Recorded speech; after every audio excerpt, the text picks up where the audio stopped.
Hey guys, do you guys remember that TV show Top Gear or the Grand Tour? It's the one with the three guys from the UK, and they talk about all the new sports cars and all types of vehicles. If it can be driven on the road or it had an engine, they talk about it. It was like comedy, and they had great chemistry.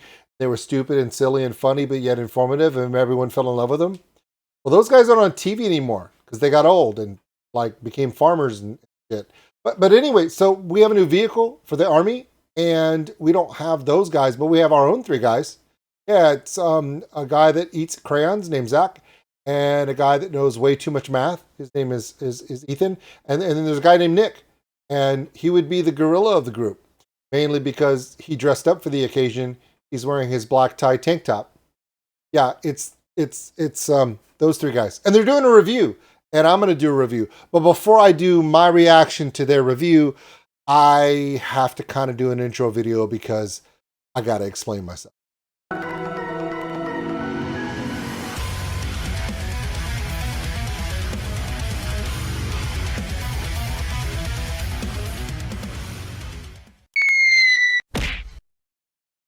So normally my object is I do a reaction to the Fat Electrician or the Habitual Line Crosser or Crayon Chewer Zach, and I stop it all the time and I talk, and the video gets really long and people yell at me and stuff because my facts aren't right. So I'm not gonna do it this way. I'm doing it different. I'm gonna talk about my stuff first, and then we're gonna see how close I am. I haven't seen the video. I haven't. All I did was cue it up to the end where we could see a picture of Nick and Ethan in front of the ISV. Anyway, and before I do my little spiel about what I think this video might be about from my perspective, let me tell you, let me talk to a couple of y'all, okay? Yeah, I'm talking to you. Yeah, you bunch of trolls, you dirty, filthy trolls. You think I don't know? Guys, I know every time I make one of these videos, I don't do any research. I'm live right now on Twitch, by the way. It is Tuesday night. I'm live on Twitch. There's an audience in my chat. They're watching me do this stuff live. There is no research ahead of time. All I did was to save a bunch of pictures of a Jeep, a Humvee, up Arner Humvee, the JLTV, and the ISV. I have pictures of all of those because I want to talk about them before we watch the review from these guys, because I have thoughts about it, and my thoughts about it might be different, but I just want to share them first. I know that I don't do research. I don't, because I'm winging this. That's kind of my thing. I'm live. I'm old school nerd. I do like live stuff, right? I don't do scripts and research and everything else. That's for smart people. And Zach. So, but what I did is that I did a reaction to Aldi, and you people shit all over me because you guys yelled at me because when Nick was talking about the beginnings of Aldi in 1946, when he said 1946, my brain went to post-World War II, post and pre-fall of the Berlin Wall, Germany, which was West Germany and East Germany. English, French, and U.S. zone versus the Warsaw Pact side zone. So when he showed the map, my brain was in 1946. Because I didn't see that, you guys decided that I was the dumbest person on the planet, and you nitpicked everything like you have nothing else better to do than just whine and complain. Which, by the way, that's exactly what your wives and girlfriends tell me every time they're making me a sandwich. All you guys do is whine and complain because you don't have lives of your own. Now, before you guys bust in the comments and go, that's not even fair because I don't even have a wife or girlfriend, so what are you talking about? That joke has its own punchline, and it comes in about 3 seconds when you think about it. Exactly. All right, so I'm over that. You know what? My facts aren't right. I don't do research. I'm just winging this. I just want to give my thoughts about this ISV thing, and then when I'm done giving what I think about it, let's see how close I am to the experts. And Zach, here we go. Here's my thought. Let's start off with, we're going to go from this to this. Yeah, this is your uncle's GM Colorado, Chevy Colorado. It's like the mid-size truck. It's not an F-150 or a Chevrolet Silverado or even a Ford Raptor or even a Toyota Tundra. It's closer to the size of a Toyota Tacoma. And because it's not a Toyota Tacoma, nobody's buying this. Which leads us to, well, it leads us to this. This is this. But to explain that story, we got to start with the OG, which is the Jeep. Yes, the Jeep. It was a joint operation where right before World War II, we realized we can't use horses anymore. We need to make something that is light, four-wheel drive, high speed, easy to maneuver, easy to haul around, easy to ship, because we knew our next war was not going to be in the US, it was going to be in Europe. And how many Jeeps can you fit on a boat? A lot. So many. In fact, when you think about the way the American government went into World War II and war production, they had three models to explain themselves. The Jeep, small, agile, easy to produce, and fast. We're going to make hundreds of thousands of these. The Sherman tank, light, maneuverable, easy to transport. It's lightweight. It doesn't have a lot of armor, but it's fast. And we're going to make hundreds of thousands of these. And the Fletcher class destroyer. It's light, it's cheap, we can build them fast, and we're going to build thousands of these. And just through sheer numbers and speed, we won a world war. That proximity fuses and nuclear bombs. But those three things were key. And then the Jeep was the vehicle of the United States military all the way up into the 70s. Yes, the Korean War, the Vietnam conflict, and so on. And then we realized the shortcomings of the Jeep. As weapons became bigger, heavier, harder to move around, the Jeep just wasn't cutting it. Plus, the Jeep literally could hold 4 guys and a trailer. That's it. Theoretically, I've seen more, but that was about it. It was underpowered. It was prone to flipping. Its stance, for what it was amazing. I mean, it was incredible, but it needed a replacement. And in the 1970s, they did another research, and the U.S. government is different. Okay, you would think that military scientists and researchers would be like, okay, look, what's the best war machine? It doesn't work that way. You might think what you want, but then you have to remember politicians pay for it, and politicians may want this built here, this built here. I have my own agenda. I want it to look like this, and da-da-da, and by the end of it, you wind up getting this. And this was a really good concept.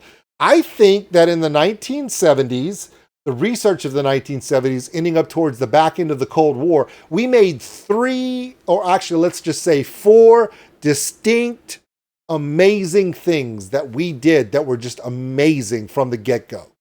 One was the Humvee, which was everything the Jeep wasn't. It was light, check. Easy to haul around, check. Easy to repair, check. Lightweight, fast. Does it flip? No, it's pretty wide stance. In fact, it's going to be the widest thing on the road. So to flip it would be very hard. Can it swim? Yeah, it can get into some pretty deep water and it doesn't get stuck very well. Okay, that's all we need. Fine, we're going to go with that. Done. Okay, let's build a couple 100,000 of those. Done. The other ones would be the M1 Abrams tank. I mean, you find a tank that could last for 30 plus years as the #1 main battle tank in the world. To this day. I mean, it's getting close now, but still the same design. The Aegis destroyer, Aegis capable naval vessels, and the A-10 Warthog. I mean, bang for your buck.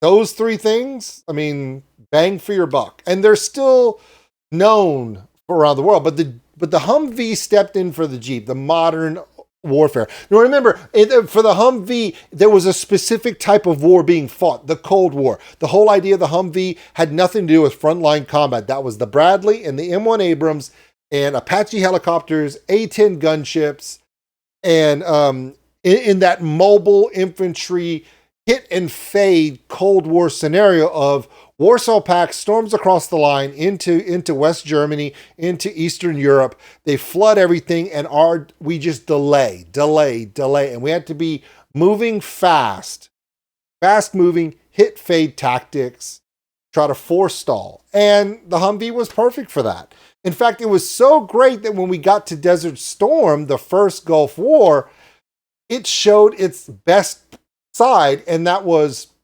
ease of use, rapidly deployed, quick in the desert, and just haul ass. In fact, during the first Gulf War, the Humvee only had to try to keep up. I mean, the light armored divisions and mechanized infantry were hauling ass between the Bradleys and the M1 Abrams, tearing through the desert. Basically, the Humvees were just trying to keep up.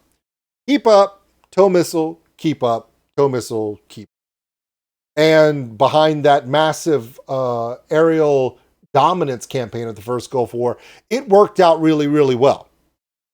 Then 9/11 happened, and the game changed. We went from a lightning blitzkrieg type, Norman Schwarzkopf type, get to the objective, hit the objective, and done, to okay, after 9/11, we invade Afghanistan, we invade Iraq, and then once you invade it, in the first Gulf War, we called a truce, we ended it, we went home. For post 9/11 in the war on terror, it was a different type of war, and the Humvee was not designed for this. We went from high-speed scouting, maneuvering, mobilized infantry to attrition, slow-moving patrols, urban warfare. And the Humvee is not designed for that. Number one, it's very, very wide. It's hard to get around places. Not very maneuverable as areas. It has almost no armor whatsoever. That canvas plastic sheeting on the door will not stop a rock, much less an RPG. And the rest of the body was similar, with a composite Kevlar type body shell, which said that it could stop some small arms, but that was about it. And don't even get started with improvised IEDs, mines, everything else that could be on the road. It was literally a sitting duck, and it was not a good idea. In fact, it got so bad that the Army wasn't ready for that. The Pentagon wasn't ready for it. Congress wasn't ready to pay for it. We were not prepared for an attrition type war. And because of that, the soldiers in the field had to take matters into their own hands. There's actually videos and pictures in the early form of the war on terror, and from 2002 all the way through 2007, where soldiers in the field would get with their maintenance departments and CBs and different engineers and literally weld and bolt sheets of pig iron and black iron to the bottoms and sides of Humvees, kind of armor plate them to protect themselves. Because even if Congress and the military leadership goes, oh my God, these Humvees are vulnerable, let's fix it. It takes a year, 2-3 years for that technology to be developed and deployed. The soldiers didn't have that kind of time. So there's a lot of island of misfit toys going on in the first part of the war on terror, and there's a lot of video evidence of that. But out of all of that came the up-armored Humvee, which they are both technically the same vehicle, but they're not just by looking at them. Yes, the engine is the same, the drivetrain is the same, but instead you've got about a ton of armor on each one of these, both doors, shells, windows, turrets, all these different things to protect the soldiers. But it made the Humvee very slow. The suspension wasn't able to hang very well, and it was susceptible to breakdowns. And even though it was much better, it still wasn't great. And so towards the latter half of the war on terror, a Humvee, up-armored Humvee, was still being used, as does the regular Humvee being used. But in time, over 10 years, the U.S. government said we have to come up with multiple different vehicles for these different scenarios, because the Humvee is not giving us what we need. We can't roll in there with Abrams, and we can't roll in there with Bradleys, because they just don't fit in urban warfare either. So they came up with, well, Big Brother, the JLTV. Now, I got a picture of a Humvee next to one to show you the overkill. Basically, what a JLTV is, it's everything the Hummer's not. If the Hummer is everything the Jeep is not, this thing is everything the Hummer is not. So instead of having to bolt and slap on armor kits, armor mods to a frame that's not used to carrying all that extra weight, and an engine that's not designed to carry all that weight, we're going to build the chassis, the frame, the suspension, the tires, the engine. Everything is designed for that extra weight. Obviously, it's huge.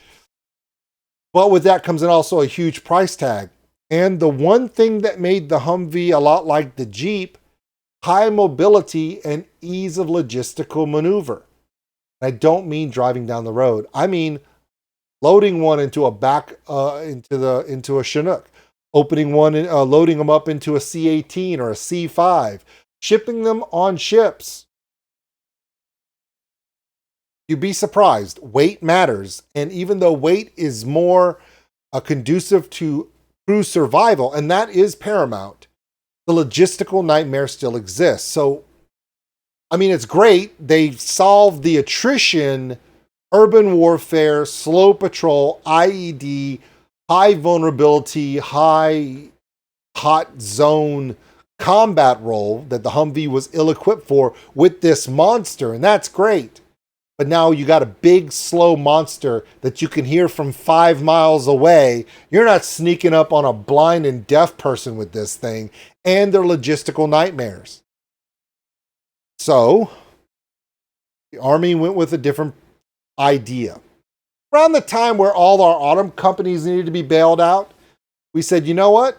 What if we took the chassis, frame, engine, drivetrain, suspension of a normal American-built vehicle, like, I don't know, a lightweight, half-ton vehicle, like, I don't know, a Chevy Colorado, and we modify it and come up with the GM, for General Motors, ISV, like this.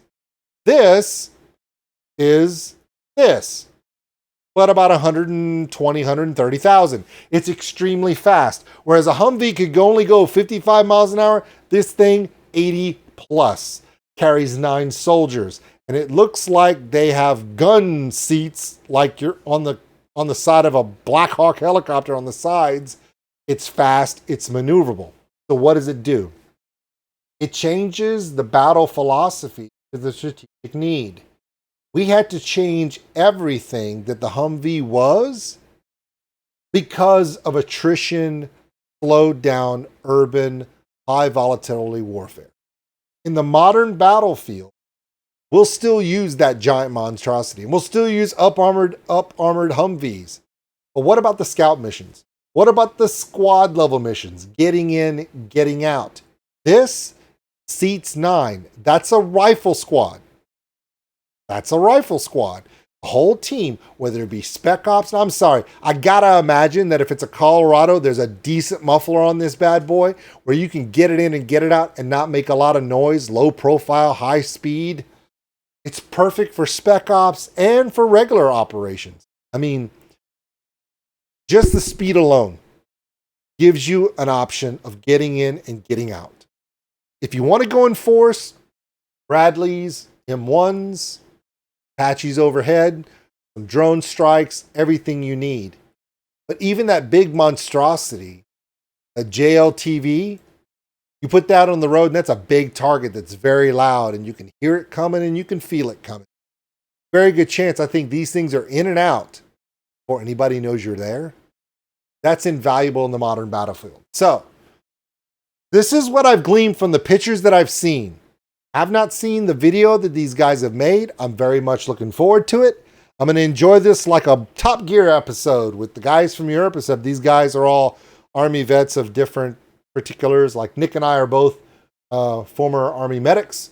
We're both used to Humvee ambulances. I know I've driven a couple. I'm sure he has too. Zach is a crayon eating. I'm not really sure what he did in the military. Probably something to do with things that go boom. And of course, Captain Boom, Ethan, habitual line crosser, who knows more about ballistics than a Disney fireworks display technician. All right, here we go. Time to pop over to the other screen. Let's do our reaction to the fat electrician and his friends checking out the brand new infantry squad vehicle. Do it. All right, pressing play right now. As you can see, I haven't seen it. See, there's no red bar. So, how right am I? No research and just pictures just based upon what I know? Am I even close? Nick, wake up. Tell us the story. According to General Eisenhower, the 4 weapons that helped America the most in winning World War II were the C-47, the bazooka, the atomic bomb, and the Jeep. Eisenhower was wrong, Nick. According to you, he forgot the proximity fuse. Today we're talking about No, seriously, Nick. No, it's wrong. Eisenhower was wrong. The proximity fuse. You did the video. It's one of my favorite videos. Wait a minute. When Eisenhower said it, was the proximity fuse still classified? Because it was classified for even a while after World War II. Maybe there are 5. Eisenhower could only tell us 4. Let's go. The Army's new Jeep, the Infantry Squad Vehicle, aka the ISV.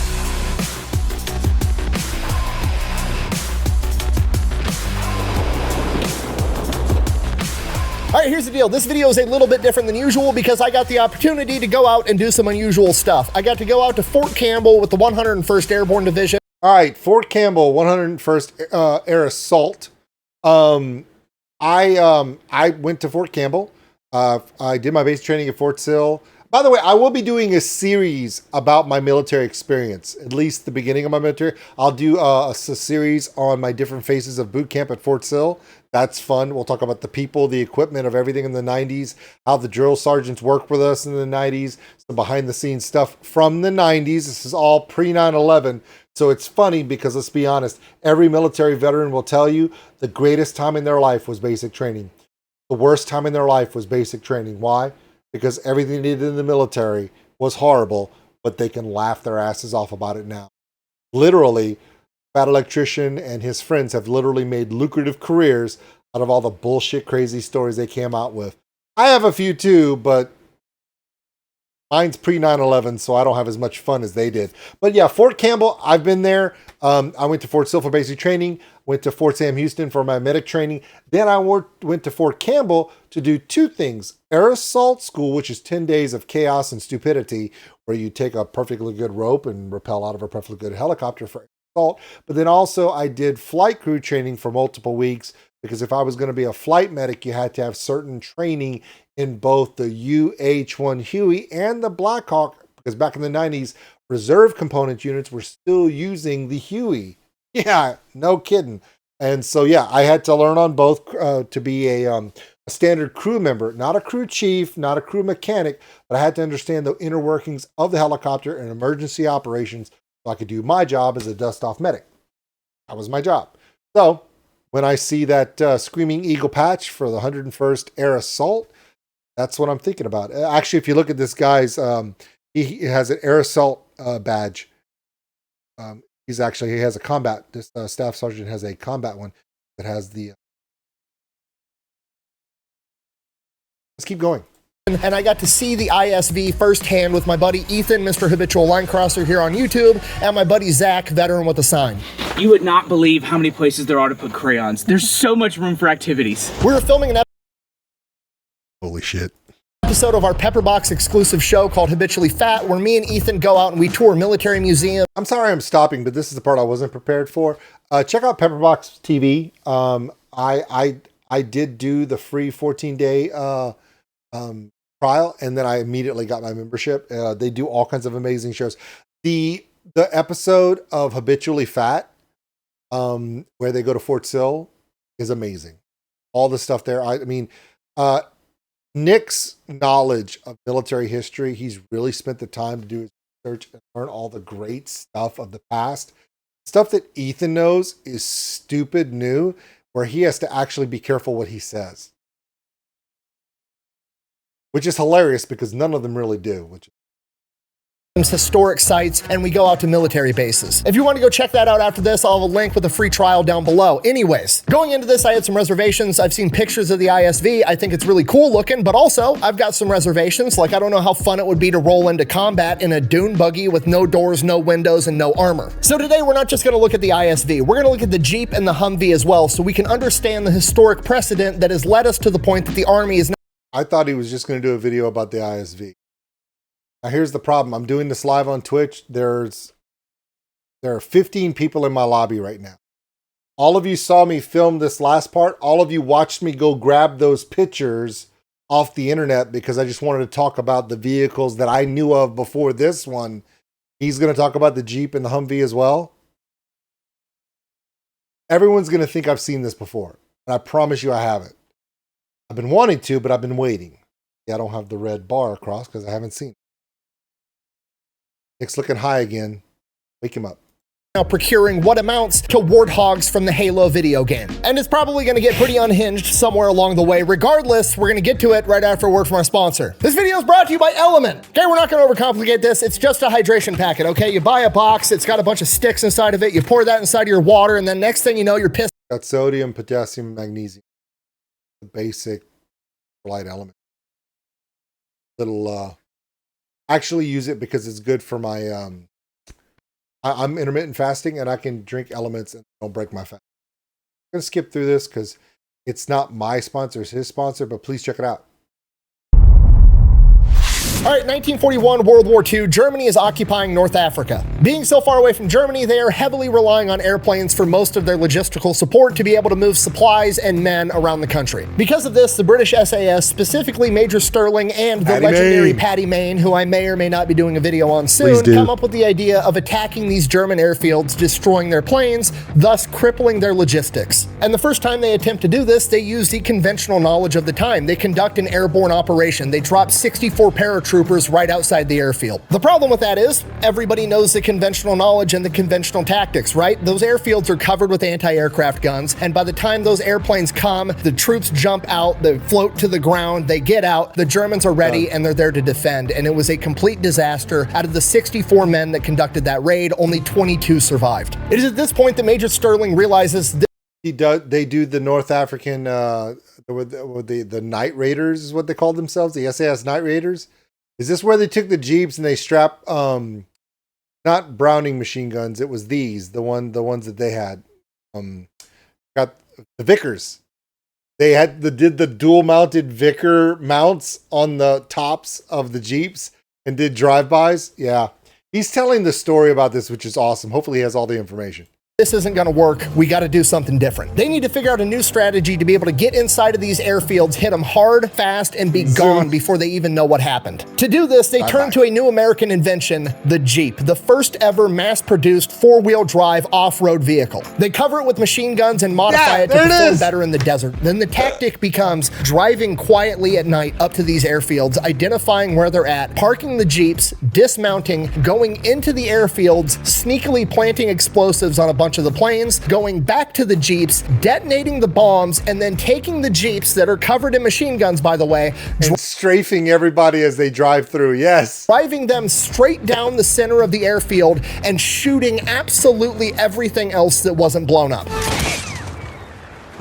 Will you stop shooting everything? Then driving right out the other end of the airfield and disappearing into the night. Literally doing drive-bys with Jeeps, but instead of a sideways Glock out of a window, it was twin Vickers machine guns. And this new tactic worked incredibly. On a good night, they were able to destroy between 30 and 40 German airplanes. Between 1941 and 1943, they conducted dozens of raids on over 30 German airfields, destroying up to 400 enemy aircraft during that time period, and the Germans started calling Major Sterling the Ghost Major. Like Baba Yaga. This crippled the German logistics and helped lead to the fall of North Africa. And that is just one of many of the incredible contributions that the Jeep made to World War II. So what is the Jeep? Well, in 1939, the American government looked at what was going on over in Europe and kind of figured that there's a war probably on its way. We should start getting ready. One of the most important things they identified that they needed was a light all-terrain vehicle that they could use for scouting operations and general movement. Because horses aren't going to work anymore. Soldiers around the battlefield. In World War I, militaries still relied heavily on horses, Model Ts, and motorcycles, and for scouting operations, moving into enemy territory, a Model T just wasn't that good to go off-roading in, neither was a motorcycle, and horses were a humongous logistical strain because when you dismount, you gotta leave somebody with the horses, you gotta have a bunch of hay for them, the horses can get sick, it was just a nightmare. So basically, they wanted a small, light vehicle that could go anywhere and do anything. At this point in time, nothing like this had ever been really created, or at least mass-produced at scale, so they contacted 185 different companies to see if they would be interested in making a prototype, and only 3 responded: American Bantam, Willys Overland, and Ford. And the crazy part is the American government didn't just want these companies to build a new vehicle that the world had never seen from the ground up, they wanted a functioning prototype in 49 days. You're going to say it's impossible, and then you're going to do the math overtime in your alone head is going and to be say impossible. something like the overtime alone will be a nightmare. The overtime alone will be a nightmare.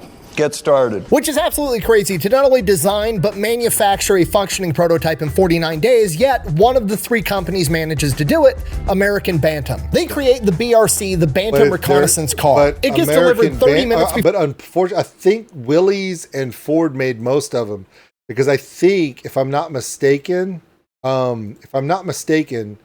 Bantam, when they submitted their Jeep design, was let me see, it's going to show. Yeah, I think these are all the employees of Bantam. They're not making 100,000 Jeeps with just 18 dudes. So I think they won the design, and the design was picked up by like multiple manufacturers, and that the number 1 manufacturer was Willys. I'm pretty sure. The BRC, the Bantam Reconnaissance Car. It gets delivered 30 minutes before the deadline, goes into testing, and the Army testers said it was one of the best vehicles they had ever tested and vastly exceeded any expectations they had. So naturally, American Bantam gets the contract, and that's who manufactures Jeep today. No, I'm just kidding. Apparently, the contract was to develop a functioning prototype, meaning the Army now owns that prototype, and they can do whatever the fuck they want with it. And American Bantam was a small company that wasn't going to be able to mass produce at scale, so they actually take the plans for the Bantam car and give it to Ford and Willys as well, and all 3 of them start manufacturing this new vehicle. And naturally, because Ford and Willys were much bigger companies. Okay, by the way, for those who are wondering, in collectibles, now this is one of the guys I work with, his dad has a Willys Jeep. There are Ford Jeeps of the World War II variety, Ford Jeeps, Willys Jeeps, but I think there's only 2 Bantam Jeeps in existence today that run. How rare they are. But yeah, Willys is one of the more common ones, but they're very collectible. But a Bantam one, I think there's only like 2 in existence that are not static displays. An American Bantam, they ended up producing way more, and Bantam kind of ended up producing the trailers more so than the Jeeps themselves. You're doing great. Yes, so good. So yeah, American Bantam kind of got fucked. Anyways, so how did it go from the BRC to the Jeep? Well, at this point in time, the term Jeep wasn't actually the name of the vehicle. It was a slang term used in the military to describe a new recruit that was inexperienced or a new piece of equipment that was untested. So as the soldiers started getting these new vehicles, they started referring to them as Jeeps because it was the new untested vehicle. And around the same time, the Popeye comic and TV show had a new character introduced known as Eugene the Jeep, just by pure coincidence. And Eugene the Jeep was this mythical dog-like creature. He could go anywhere, like through walls and stuff, and he'd make holes and come out of holes. He'd go anywhere, so it worked. That could walk through walls, he could find anyone. Basically, he could go anywhere and do anything. So when magazines and newspapers started doing articles about this new vehicle that the troops were referring to as the Jeep, which really just meant the new untested thing, people back home were reading these magazines and newspapers and immediately associating it with this mythical dog that could go anywhere and do anything. It was a catchy and good nickname, and from that point on, the term Jeep became synonymous with what we know today as the Jeep. So, the more you know. Okay, well, here's the thought. Nick, what if we had a new cartoon come out on Netflix, maybe Disney Plus? Get behind me, people. Get some marketing behind this. What we could do is we could have a new cartoon, and that cartoon character could have a dog named Charlie Foxtrot. And then that would explain a lot of things in the military as well. You get that joke, you get the joke. If you don't get the joke, sorry, I can't help you. Now, as America and the Jeep entered World War II, according to legend, the first time a Jeep was commandeered by the Germans, they showed it to a German general, and the generals and other laughed at them. Let me guess, right? They laughed because it was so tiny. Yeah, they did that a lot. They did that to us on that and the Sherman. It didn't work out well for them in the end on that one either. Officers were laughing at it. They couldn't believe that the great American military was fielding such a small, feeble, unarmored piece of equipment. What they didn't realize was this was not for frontline combat. This was for logistical support. This was for moving communications wire. This was for transporting troops, transporting the wounded, towing artillery, being able to move everything on the back end, and they didn't know that America was about to produce 650,000 of them over the course of World War II. That's almost 15,000 Jeeps Jeeps being made every single month. That's almost 500 Jeeps a day. That's like 20 Jeeps an hour every fucking hour for all of World War II. And what most people don't realize about the Germans in World War II is they still relied heavily on horses for their logistics. During World War II, at its peak, the German military was using 2.7 million horses to transport troops and supplies. The common zeitgeist and like conventional knowledge out there in the world is that, oh, the Germans, all their technology was better. America was just so much bigger they couldn't help. True. But with technology came redundancy, which came weight, came over-engineered. If you look at a Mercedes-Benz car, like 12,000 pounds. Like a full-size Mercedes, a heavy-duty Mercedes, ridiculously heavy compared to an American car. But yeah, is it over-engineered? Maybe. But America is building Corvettes by the thousands. Granted, they hit something and they're dead, but built tons of them. That was the whole idea. It's like I said, the Fletcher-class destroyer, the Sherman tank, and the Jeep. Massively produced, small enough to get them in quick order, move them around, and if you lose one, you just replace it with 3 more. You lose a Tiger tank, and you can't replace it easily. And for the first time, I've stopped it, and Nick doesn't look either high or tired. He just looks flabbergasted. All right, Nick. And there's some truth to that. Like, yeah, a German tank might have been better than a Sherman tank, and German trucks might have been better than the American Jeep, but the cost of being better meant that they were only able to produce a very small few. So, would you rather have, I don't know, 2.7 million horses feeding your logistics, or would you rather have 650,000 Jeeps with machine guns being driven by pissed off 18-year-old farm kids? I'm taking the second one. Yep. And that's just the on-paper stuff. You gotta realize the grunts that are driving these things are masters of innovation when it comes to killing people. I mean, how good is your tank going to be when I've got 600? Remember when I talked about how our soldiers in the Iraq invasion post 9/11 were bolting and welding sheets of metal and modifying the Humvees so they could be more survivable? They were not the first soldiers to do that. Soldiers in the Korean War, Vietnam, and World War II, these guys knew how to bolt and weld and put together things on the farm. If you think they couldn't figure out a way to mount all kinds of things onto Jeeps, they would put guns that aren't supposed to be on Jeeps on Jeeps. I know that they have a 105 recoilless rifle on a Jeep. I've seen that. I know that occurred. I think that's the biggest thing they ever put on. That's a 105 recoilless rifle. That's ridiculous. In fact, I think you had to shoot it like straight with the axle and the frame. If you shot it sideways, you could flip it. And that's on a recoilless rifle. 100,000 dudes doing drive-bys out of the side of Jeeps with bazookas. I'm not kidding. Recon guys used to do that shit all the time back in World War II, and that's just assuming they're in a hurry. If they've got time and creativity on their side, back in Italy, there were guys making quad-mounted bazooka turrets for the back of their Jeeps. Okay, if you're not picking up what I'm putting down, this is like one of the most important innovations of World War II, and that's not just my opinion, that's General Eisenhower's opinion, and it's also probably the most underrated innovation of World War II. Whether it was intentional or not, it was absolutely genius. The idea of just giving the grunts a blank canvas that is an unstoppable 4-wheel drive vehicle that's cheap and expendable, and if you break it, we'll just get you another one. Saying here, go get the bad guy and letting them do death arts and crafts projects on top of it. They didn't hamper the creativity, they enabled it. Okay, the Geneva Convention is going to be sitting off in the corner with a blank piece of paper and a clipboard like, holy shit, that's not illegal yet, but it's going to be soon. As soon as Canada starts doing it. As soon as Canada does it, it applies. Don't forget that. Because I've said it once and I'll say it again, it's never a war crime the first time. Available at thefatelectrician.com. Thank you, Canada.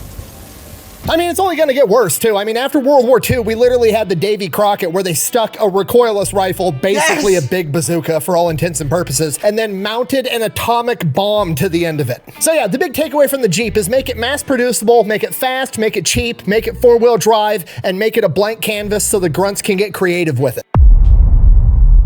So the Jeep goes on to serve for like 5 decades after World War II, and then by the 1990s, it was time to upgrade it. So they come out with the Humvee, the high mobility multi-purpose vehicle, and So apparently he's going to say everything I said, but in much better detail and much better research. But I'm shocked. I have not seen this, and I'm really excited that he thought his videos and pictures are better, but kind of on the same page. I mean, similar experiences with it, I guess. Basically, the strategy was we're going to make the Jeep 2.0. It's going to be bigger. It's going to have more horsepower. It's going to be the Jeep, but better. And for the most part, they did a pretty good job. That's exactly what the Humvee was. It was just a light vehicle you could use for recon. It could tow stuff. It could transport stuff. It was pretty good off-road. It was great. The only downside is that it wasn't as mass producible. They didn't have multiple companies all being able to make the same vehicle. It was AM General made all the Hummers throughout the time, and then they stopped making them. And they stopped making them right before 9/11, and then 9/11 they cranked them back up. But I don't know if it was AM General that cranked. They were all built by a company named AM General out of Indiana. It worked pretty good in the Gulf War, and then it worked pretty good at the very beginning of the global war on terror. But as the global war on terror devolved from more of a Iraq versus America, where there's, you know, uniformed soldiers versus uniformed soldiers, there's... Swear to God, I did not see this before. Everyone's going to say that you saw this before. No, it's just...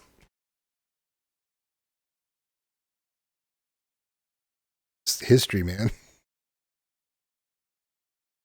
The front line established, and it turned into an insurgency where there are no lines and the enemy's just everywhere and pops up randomly. It became not so good. The Jeep and the Humvee are not armored vehicles. They were meant to transport troops to the front line. They were meant to go out on reconnaissance missions. They were not designed to patrol an area prone to guerrilla warfare and IEDs. So the grunts took their blank canvas, the Humvee, and they adapted to the situation. They started welding iron plating on the side. They started finding bulletproof glass. They started making them armored vehicles to the best of their ability. And over time, the government saw what they were doing, so they just started doing it, but better. They came out with the up-armored Humvee. They turned the Humvee into a monstrosity that it was never built or intended to be. They added a bunch of armor that made it significantly heavier, meaning that the engine was now underpowered, the suspension was underrated, reducing its off-road capability. The bulletproof glass windows were smaller with thick glass, making it hard to see out of.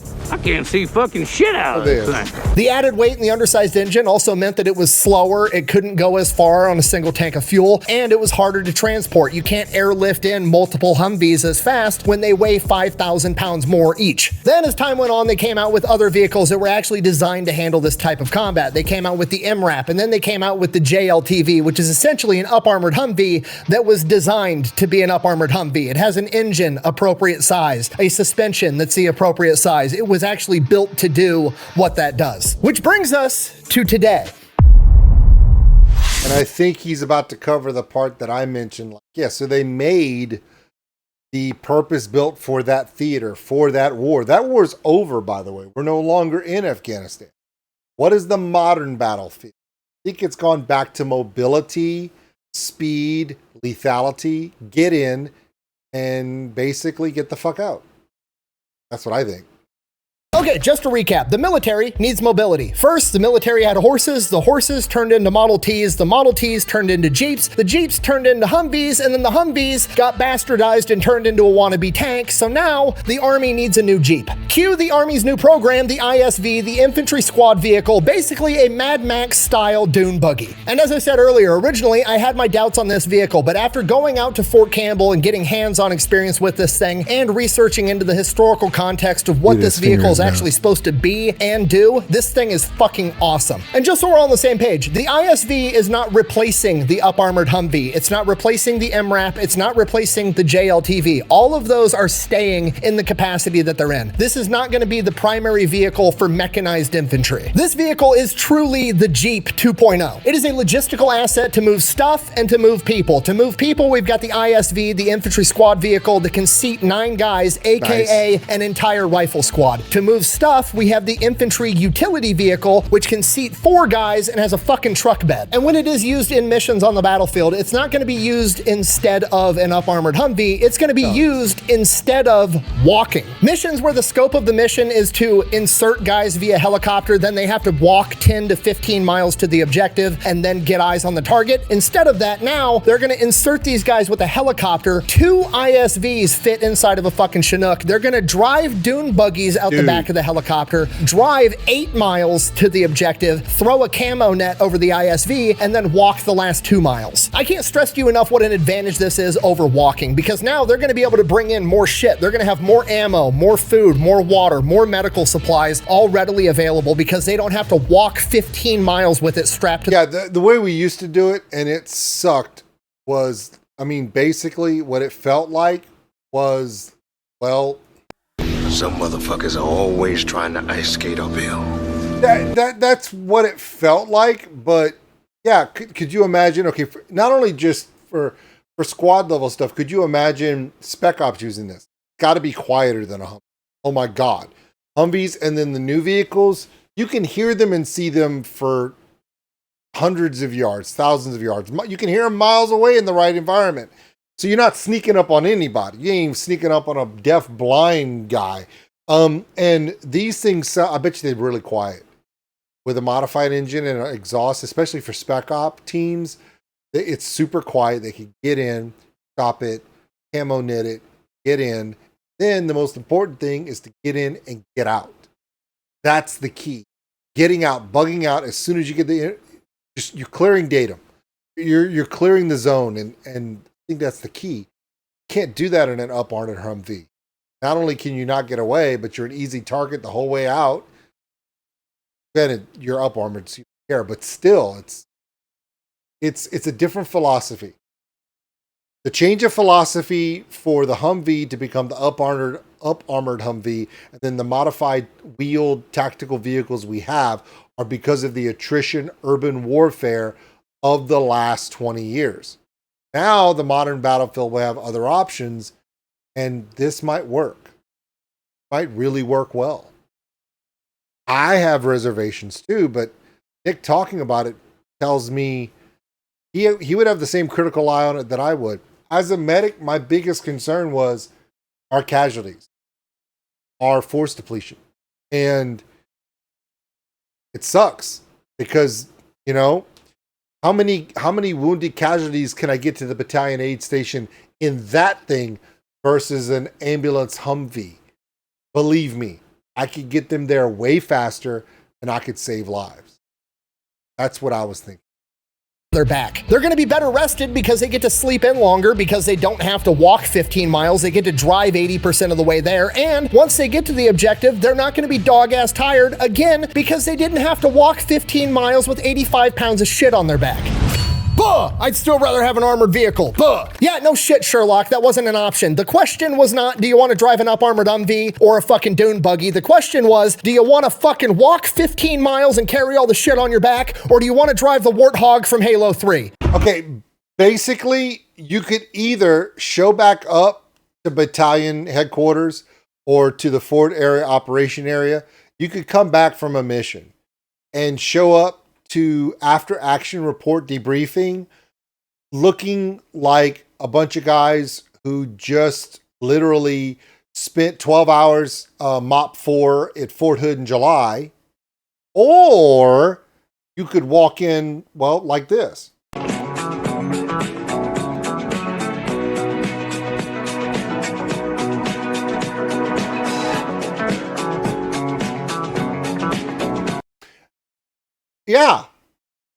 Yeah. I'm going to John Travolta. By the way, that was John Travolta. What movie was that from? People are going to say it was from Saturday Night Fever. Wrong. It was from Staying Alive. When they offer him to stay in the show, and he's like, well, I got to go. I need to go do something. Well, what do you got to go do? I got to strut. You know why I mentioned that? Works for me. Warthogs, baby. You're not getting an up-armored Humvee on a fucking recon mission, okay? A, they don't fit inside of a Chinook, so you'd have to sling load it. And even then, you can only sling load one, and then it only seats 4 fucking guys, and a rifle squad has 9 dudes. Oh, yes! Yes! Yeah! As as opposed to the ISV that you can fit 2 of inside of a Chinook, and each one of them seats 9 guys. You can bring 17 other motherfuckers with you inside of the Mad Max Dune buggy. Okay, don't get me wrong, I understand the logic. We had the original Humvee, and then we had to up armor it and turn it into a wannabe tank, so why are we going back to an original Humvee? Okay, you can't fall into the fallacy of preparing for the last war. It never works. France in World War II, they prepared for the last war. France wasn't France lined up on the Maginot Line. They did underground bunkers, anti-armor obstacles, cannon emplacements. The entire eastern border between Germany and France was the Maginot Line. It was impenetrable. So Germany said, we're going to go through Holland and Belgium and just bypass this shit. It's not going to be a problem. Can't take Humvees of the first Gulf War into the War on Terror. It didn't work. We had to modify. Now that we've modified, we've established for that battlefield. Next battlefield will not be that battlefield. Doesn't work like that. And this is where Nick explains it better than defenseless. They weren't not ready for the Germans. They had all their troops evenly lined up along the entire French border, ready to fight a World War I style battle because they prepared for the last war. Germany rolled up with tanks and the Blitzkrieg punched right through their line and then went straight into their capitals and took over the entire country. You can never prepare for the last war because war changes so fast. Imagine telling an Iraq or an Afghanistan veteran, oh hey, in 10 years, Russia and Ukraine are going to be in a war and they're going to have these things called drones. Long story short, the IEDs, they're gonna fly. I'm sorry. You said they're in the air now. You're kidding, right? Because it was already impossible to find them when they were in the ground. They were in. I think it's important that we realize Zach is in his home, not outdoors. He's not out in public. And that's okay. Nick, make sure that if Zach is on camera, he's not in public. Unless you have a 64 pack Crayola to walk him down, just keep him indoors. You're going to be okay. You don't know what I'm talking about? Watch this shit. The ground. Everyone says to look for trash. Spoiler alert, the whole country's full of trash. It's bad. Like, you couldn't find anything. And it was hidden. It was like, look for it. It was impossible to find. Now they're airborne. That's got to be a new nightmare that I don't want to understand. And on top of that, there's only one thing that can make this worse. One thing. If we put them on top of sharks with laser beams on their heads, that way they can have land, sea, and air. I mean, it's too much, really. Right.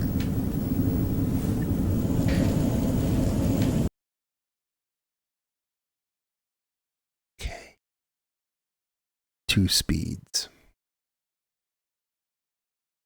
fast and holy shit fast. Right. Everything changes in war at a rapid pace. The only thing you can do to prepare for it is prepare to have solid fundamentals. And those fundamentals are the core of what made the Jeep great. You need to be able to move troops and supplies fast, efficiently, and with a mass-produced option. And in that regard, the ISV is fucking perfect. I keep calling the ISV a dune buggy because that's what it looks like, but in reality, it's a Chevy Colorado with a different setup on top. Meaning that unlike the Humvee and more so like the Jeep, it's a mass-produced vehicle and parts are going to be easy to come by. The engine, the transmission, the suspension, everything. It's all Chevy Colorado parts. You can literally go to O'Reilly's or AutoZone in your town right now and buy ISV parts. And not only is this thing mass producible, but it crushes the Humvee in every other category that you could possibly care about. Are they faster? Absolutely. They're way fucking faster than a Humvee, okay? I've driven soft Humvees, I've driven up-armored Humvees, I've driven ambulance Humvees. Humvees don't have an accelerator. They have a pedal on the floor that makes more fucking noise. Those things struggle to hit 55 going downhill on a paved road. And even when you do hit 55, it feels like you're re-entering the Earth's fucking atmosphere. The ISV, on the other hand, is going 85 miles an hour down a dirt road. And it's way better at off-roading. I've done the off-roading Army course, both in the Humvee and the ISV, and the ISV fucking crushes it. I mean, I rode in the ISV for the off-road course. I didn't drive. And at no point during my trip to Fort Campbell did the NCO in charge tell me to turn the cameras off and then let me drive. That did not happen. I did not have sexual relations with that woman. Buh! It doesn't have any windows or doors. Imagine how cold it'd be in the winter. Buh! Even if you have windows and doors, I've Humvees, 113s, 577s, Bradleys, Hueys, Blackhawks, Humvees of every type. If it's cold outside, it's cold inside. Metal doesn't insulate heat. It's hotter, it's all cold. Doesn't matter. If we're dust off, the doors are open. It's winter, doors are open. It's just weird, man. The only time we close the doors is when we have a patient in. Otherwise, we have the doors open because we need every eye on the ground doing grid searches. No, it doesn't matter. And Nick's about to tell you, it doesn't matter. Okay, this isn't sinking in for some of you. I'll say it slower. Motherfucker, the options are, do you want to walk 15 miles in the snow in winter? Or do you want to take the Warthog from Halo 3? Those are the... Some motherfuckers are always trying to ice skate uphill.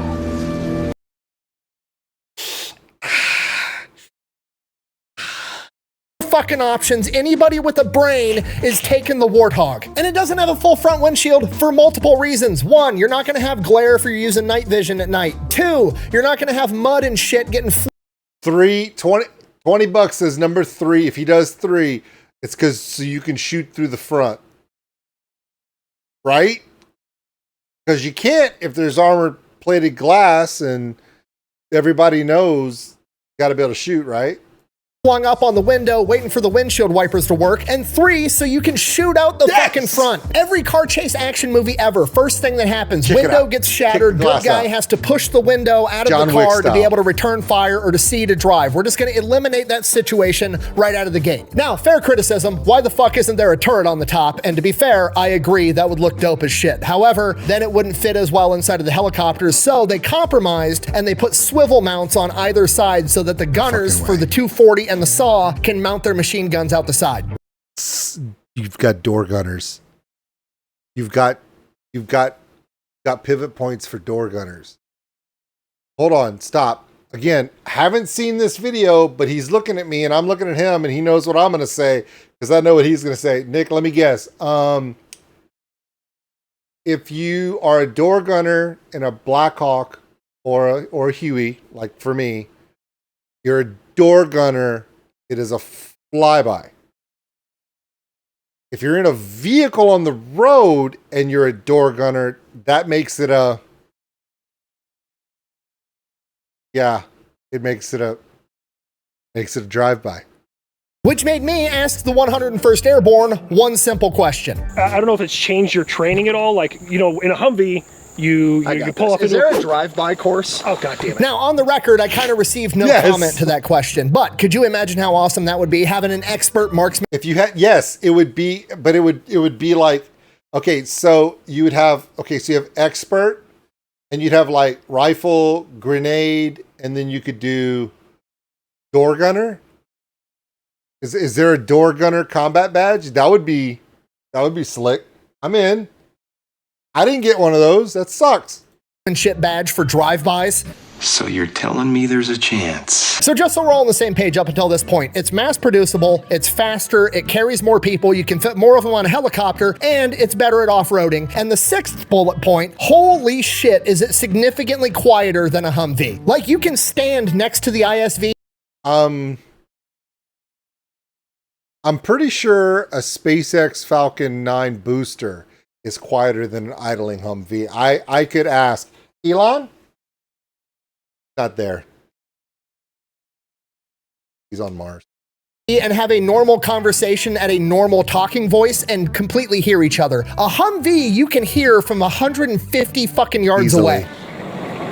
So you can already hear it from here. It's louder from here than that is standing next to it, but I guess we'll just walk closer. And that's the ambulance Humvee. So you have you have placements for 2 patients and then a rack for 2 more, 6 patients. On the top up here, it looks like the overhang here would have equipment storage. actually, most of that bow top is not a camper top. It's actually the MBC filtration system. Basically, you can close up an Humvee ambulance, and it actually has a air system, positive air system, similar to the ones that we have on the Bradleys and the one Abrams, where it puts positive air pressure that's filtered to filter out NBC, nuclear, biological, chemical, because Humvee ambulances have to go into chemical areas and biological areas to retrieve patients, even in MOP 4 condition. That's in the, or at least that's what's supposed to be about. Sometimes it's where they keep the beer. Depends upon where you're deployed. Fucking loud. That's insane. So, significantly louder. If you hear that, democracy's on its way. The Humvee's rocking 190 horsepower V8, and the ISV is rocking a 186 horsepower 4-cylinder turbo diesel Duramax. So much torque. The chassis twisted coming off the line. Now, I asked about miles per gallon on the Humvee versus the ISV. I was told that the They're not going to tell you. They can't, because they can't divulge rain capacity coming out for security measures. But also, I will tell you that the Humvee, let's just say that the diesel engine in a Humvee, can't drive it on the road. The rules for us are different than the rules for the military. Let's remember that too.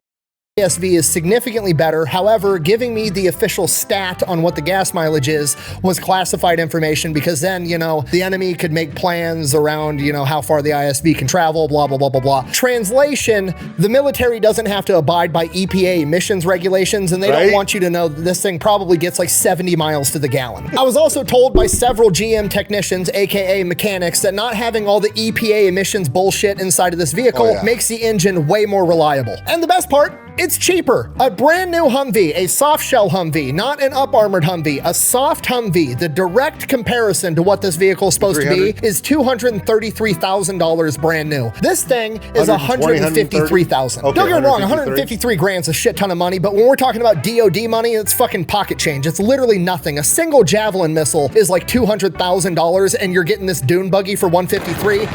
It's not a deal, but it's the best thing the United States military is going to get. So in conclusion, despite my initial reservations about the ISV, I now realize that those reservations were based off of the fallacy of preparing for the last war and not looking at the historical precedent. And that precedent is that the United States military, and probably every other military on the planet, is always going to need a mass-producible, cheap, fast way to transport troops and equipment around the battlefield. And in that regard, the ISV is absolutely perfect and a humongous upgrade over the Humvee. Don't forget to go check out pepperbox.tv, where you can see the entire episode of me, habitual line crosser, and veteran with a sign, going out to Fort Campbell. Pepperbox is actually my streaming service. I'm one of the owners. Me and some of my other YouTube buddies got together. We created this platform. There's an app on your phone. You can get it on your smart TV. You can watch me and like 20 other big YouTube creators' content there. It's all ad-free and uncensored. And there's a ton of other exclusive content on there as well. Thanks for watching. Best way to support the channel is go buy some merch over thefatelectrician.com. Quack bang out. Don't forget, guys, he also has his Thanksgiving gobble bang, quack gobble, his Thanksgiving stuff out for the holidays, so check it out. All right, so there you go. I was shocked at how close my information was to what Nick was talking about, considering I did no research. I didn't get to go to Fort Campbell and ride in the damn thing. And yeah, it's a great video. I'm excited that that's what it actually is, and I'm hoping that the Army properly uses it. But that still remained to be seen. You know, there's still a chance for us to fuck this up. Okay, thanks for coming in. Appreciate all your comments below. Please be gentle. You guys are acting like a ravenous proctology exam with no lube. Like, you guys are rough. Thank you. Please, may I have another? I gotta go. We'll see you later. Thanks for watching, everybody. And if you enjoyed this video, give us a like. It really helps the channel grow. Also, if you want to subscribe, right over there. A big thank you to all my Patreons out there for everything you do. And if you want more content like this, check them out above. Remember, love one another, take care of each other. We're all stuck on this mud ball together. We'll see you later.